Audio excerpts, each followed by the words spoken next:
But by the 23rd year of Joash's reign, the priests still had not repaired the temple. So King Joash called for Jehoiada and the other priests and asked them, "Why haven't you repaired the temple? Don't use any more money for your own needs. From now on, it must all be spent on temple repairs." So the priests agreed not to accept any more money from the people, and they also agreed to let others take responsibility for repairing the temple. I mean, I think it's a safe enough assumption that there was some time for them to get this done, and then he finds it's not done, and it's like, what are y'all doing? So then there's arrangements and agreements made that the priests aren't going to take any more money from what has been set aside for this, for themselves, and they're also going to not take responsibility for repairing the temple, possibly because, like, they haven't been reliable in doing so up to this point, so why should they be relied upon beyond this point to try and do that? What's up, cool people? My name's Matt. Welcome back to our Bible study. Okay. 2 Kings chapter 12. Young Joash has been named king. He was given the covenant at that young age of 7. And hopefully that sets him up well for being king. Meanwhile, the priests are probably actually kind of more so in charge of things. But they really wanted to get rid of the queen who was ruling before him and sort of, set somebody else in power. But anyway, yeah. 2 Kings chapter 12, here we go. Right off the bat, the last verse of the prior chapter explaining that Joash was 7 years old when he became king is in the Hebrew manuscripts actually the first verse of this chapter, but that's all it really says, is that he was 7 years old when he became king. Okay. Chapter 12, here we go. Joash began to rule over Judah in the 7th year of King Jehu's reign in Israel. He reigned in Jerusalem 40 years. His mother was Zibiah from Beersheba. All his life Joash did what was pleasing in the Lord's sight, because Jehoiada the priest instructed him. Yet even so, he did not destroy the pagan shrines, and the people still offered sacrifices and burned incense there. So, decent king as far as following the Lord, not the best in terms of keeping other forms of worship and the worship of other gods out of Judah. Now, I will note, because I was reading a different version of this just a little while ago, this one says that Joash did what was pleasing in God's sight his whole life, the way that it's worded. The other one made it sound like there might have been some time during his life that maybe that wasn't the case if Jehoiada had wound up dying before Joash. But it wasn't outright said that that was the case, so it left room for, I guess, either possibility, you could say. And honestly, it would be fairly common. We've seen quite a number of the kings of Israel, or Judah even, follow God initially, but then kind of drift away from that later in life.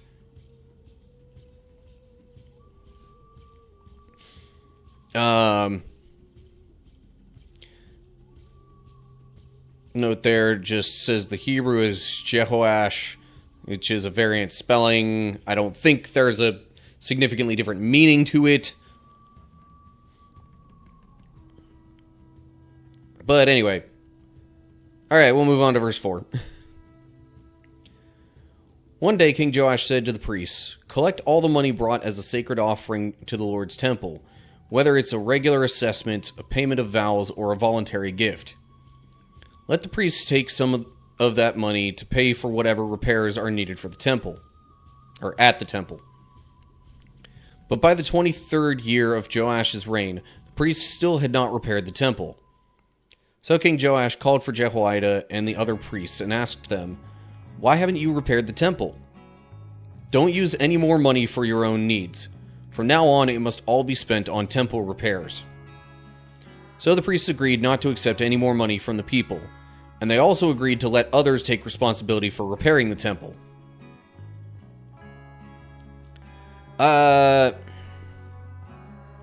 It still just says one day, King Joash said to the priests. It doesn't say which year of his reign that he made that statement. So there's still a lack of clarity as to how much time passed between that declaration and when he decided that they weren't going to get any more of that money for themselves. It says in the 23rd year was when he started calling them out on not repairing the temple.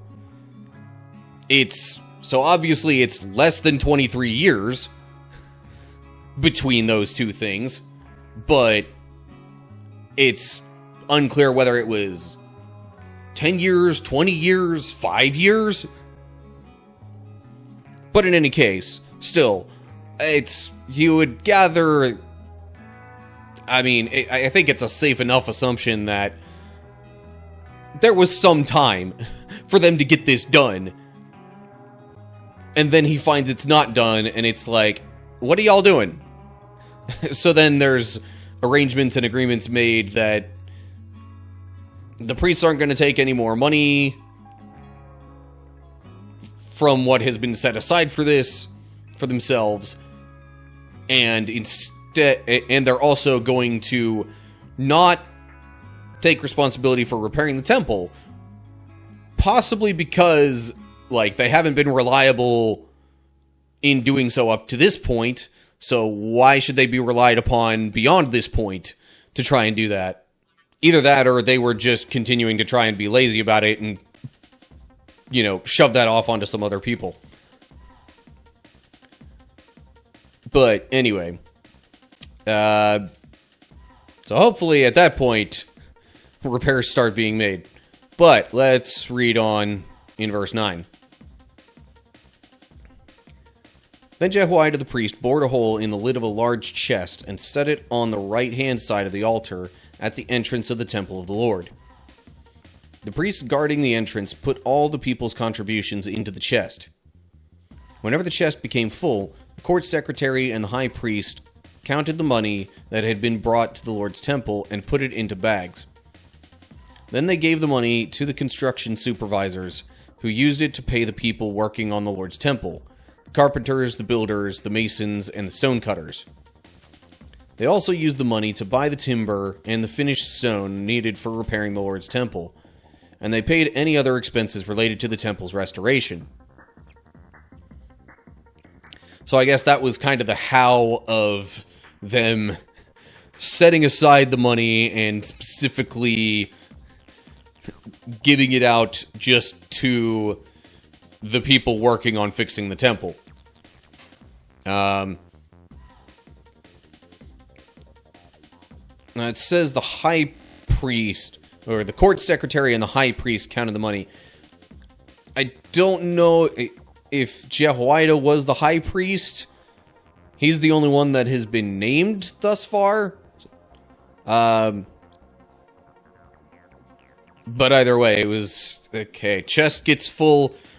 We got two people counting the money, putting it into bags to hand out to the supervisors, who then divvy it up to the other laborers. The laborers. And then we'll continue in verse 13. The money brought to the temple was not used for making silver bowls, lamp snuffers, basins, trumpets, or other articles of gold or silver for the temple of the Lord. It was paid to the workmen who used it for the temple repairs. No accounting of this money was required from the construction supervisors because they were honest and trustworthy men. However, the money that was contributed for guilt offerings and sin offerings was not brought into the Lord's temple. It was given to the priests for their own use. Okay. So the priests weren't left completely, penniless during this time, even. they didn't get as much as they might have before, and, like, it was only certain types of offerings where they got anything from it. And basically, it just says here, well, first off, that a bunch of the instruments that were used in some of the temple duties were not part of these repairs. This seems like it was more so focused on, you know, the bigger stuff, like the walls, or support beams, or other things of that sort. Plus, I mean, gold and silver are a little on the expensive side. I mean, I don't know how expensive they were back then, but still generally considered valuable metals, as far as I understand. And then, otherwise, it just says that it's like, you know, everybody involved was honest, so they didn't need to, like, you know, really micromanage the whole money exchanging process. Then we get to verse 17. About this time, King Hazael of Aram went to war against Gath and captured it. Then he turned to attack Jerusalem. King Joash collected all the sacred objects that Jehoshaphat, Jehoram, and Ahaziah, the previous kings of Judah, had dedicated, along with what he himself had dedicated. He sent them all to Hazael, along with all the gold in the treasuries of the Lord's temple and the royal palace. So Hazael called off his attack on Jerusalem. The rest of the events in Joash's reign and everything he did are recorded in the book of the history of the kings of Judah. Joash's officers plotted against him and assassinated him at Beth Millo on the road to Silla. The assassins were Josachar, son of Shimeath, and Jehozabad, son of Shomer, both trusted advisors. Joash was buried with his ancestors in the city of David. Then his son, Amaziah, became the next king. My mouth was wanting to go with one flow for the name, and I was like, wait, no, that's not right. Let me stop it before it leaves my mouth.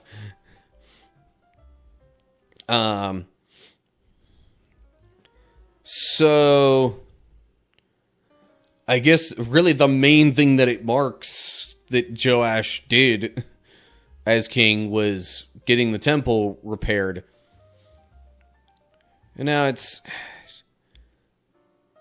But then he hands over all these sacred objects to King Hazael of Aram, which, I mean, is debatably worth it for, you know, preventing a major attack. Which, by the way, if I'm remembering right, Hazael was the guy that Elisha met with at one point, possibly even healed, and, like, basically prophesied that A, he would be the next king, and B, he was going to do a bunch of terrible things to God's people.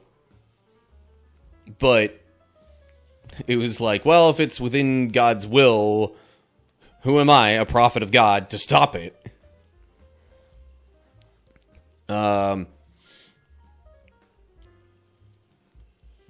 But at least for now, no major devastation from Hazael to the kingdom of Judah. Or at least not Jerusalem. And then, not sure what these two guys, what problem these two guys had with Joash, but he got killed, and now, earlier it said he reigned in Jerusalem 40 years. So, given that he was 7 when he became king, it would have been 47 when he died.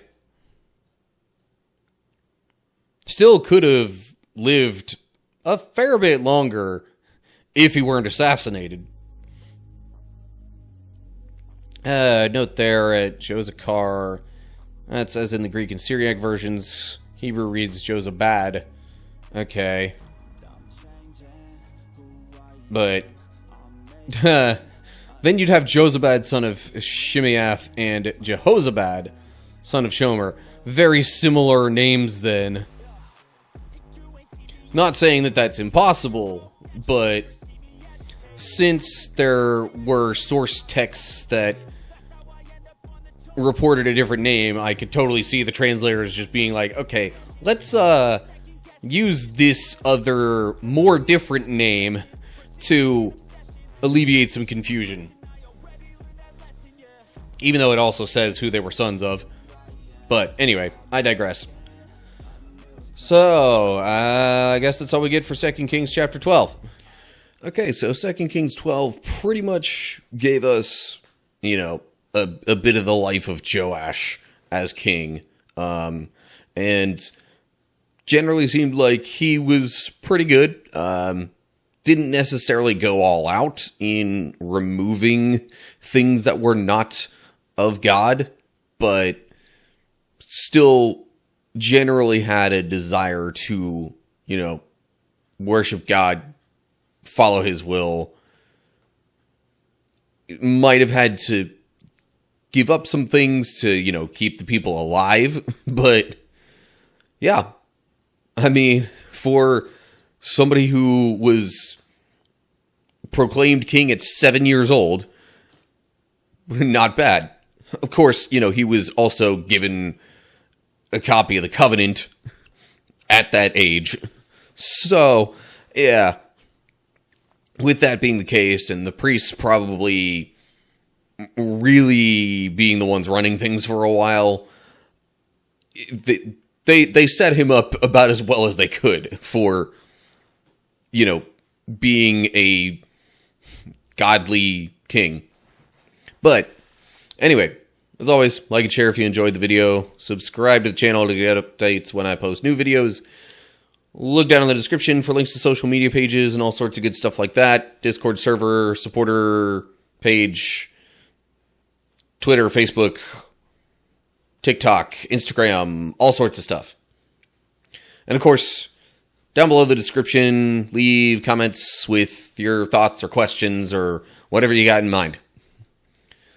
So that's going to do it for now. Hope you're all doing well. Hopefully I'll see you soon for another video.